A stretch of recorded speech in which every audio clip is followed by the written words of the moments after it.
We spend billions every year on miracle creams and lab-grown serums. But what if the greatest beauty secrets aren't in a lab? What if they're carved into the marble of Rome or buried under the sands of Egypt? For the next 7 days, I'm putting down the modern chemicals and stepping back 2,000 years. I'm testing the exact rituals used by queens and goddesses to see if ancient wisdom can survive a modern world. This is the 7-day ancient glow-up. Day 1 begins with the most famous beauty ritual in history, the Cleopatra bath. We're using full-fat goat's milk and raw honey. While it looks like pure decadence, there's a biological reason for this. The lactic acid in the milk is a gentle chemical exfoliant, the original peel. As I soak, it's dissolving the dry, dull skin of the modern world, while the honey seals in hydration. After 20 minutes, my skin doesn't just feel clean, it feels transformed. On day 2, we're using the sacred blue lotus of the Nile. The Egyptians didn't just admire this flower, they used it to fight the aging effects of the desert sun. By steeping the petals in oil, they created a botanical shield. As I press this oil into my skin, the scent is incredibly calming, which is exactly why ancient priests used it to induce a meditative state. It's not just a beauty treatment, it's a nervous system reset. Day 3, the liquid gold foundation. In ancient Greece, beauty wasn't just skin deep, it was a mathematical balance. They called it symmetria. Day 3 begins with what Homer called liquid gold, olive oil. While Egyptians used it to protect, the Greeks used it to perfect. I'm using a cold-pressed oil as a deep tissue sealant. It's rich in polyphenols that actually help repair the skin's barrier. But the Greeks didn't just stop at oil, they balanced it with the sea. A pinch of fine Mediterranean sea salt turns this into a mineral-rich polish. Now that the surface is polished and sealed, we're ready for the deep reset that only a living mask can provide. If day 3 was about the surface, day 4 is about the microbiome. This is the Hellenic glow mask. Plain, full-fat Greek yogurt and raw honey.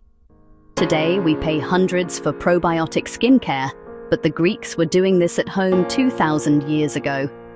The live cultures in the yogurt act like a peacekeeper for your skin's natural bacteria, while the honey draws moisture from the air directly into your pores. My skin feels cool, firm, and incredibly calm. The Greeks believed beauty was a reflection of health, and after 24 hours of this duo, I can see why. The probiotics in the yogurt are the original skin barrier repair kit. By day 5, we've arrived in Rome. And in Rome, beauty wasn't a choice, it was a duty. The Romans were obsessed with aromata. They didn't just want to look good, they wanted to smell like a god.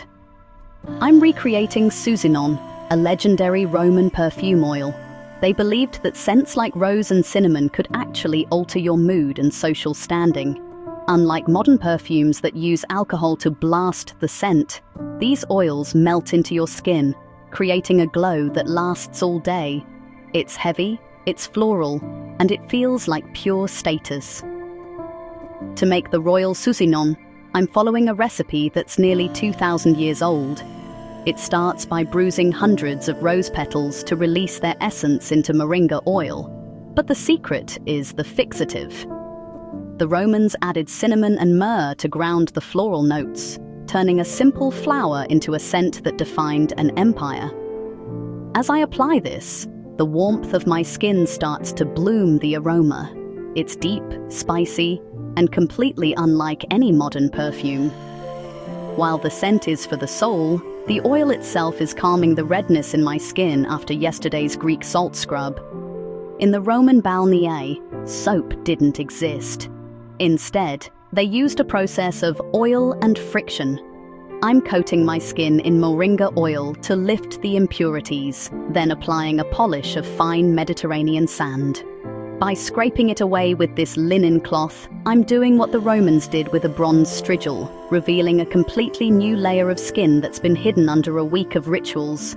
It's the final reset before tomorrow's reveal. It's day 7, I've spent a week living by the beauty standards of the ancient world. No synthetic acids, no plastic packaging, no lab-grown miracles.